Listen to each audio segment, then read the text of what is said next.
ka na ba? O wala pa, wala ka pang water filter straw. Diba sabi ko sa inyo, dapat meron kayong water filter straw. Para saan ba ang water filter straw? To be honest, hindi natin alam kung ano ba ang kakaharapin natin ng sakuna. Pero sana naman wag matuloy, diba? Pero just in case na ang sakuna na kakaharapin ninyo ay isang bagyo, so possible magkakaroon ng baha. So once na meron baha, hindi natin sigurado kung ang mga tubig ba na ating iinumin ay safe at malinis. Paano na lang kung may kasama kang bata or senior or sensitive ang tiyan mo? So make sure na meron kayong water filter straw. Kung paano siya gamitin, huwag ka mag-alala, mabilis lang. Pwera pa sa meron siyang kasamang manual pag kayo ay bumili nito. Ang paggamit po ng water filter straw, as usual straw, kunyari ito yung lalagyan, gagamitin niyo siya as normal straw at dito po kayo mismo hihigop or sisipsip. Ang maganda, sa water filter straw na to, meron siya ditong takip. So once na hindi nyo siya kailangan gamitin, ito ay pwedeng yung isara at makakaiwas para makontaminate ang mismong water filter straw. May kasama na rin siyang lanyard kapag binili nyo. So pwede nyo siyang isabit sa inyong mga liig.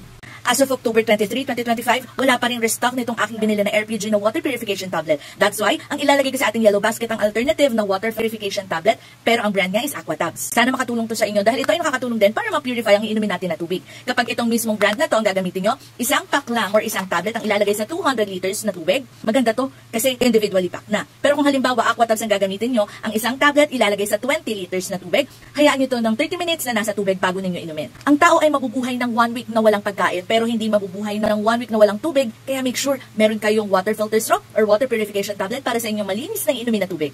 So yan, ilalagay ko sa yellow basket ang available shop as of October 23, 2025.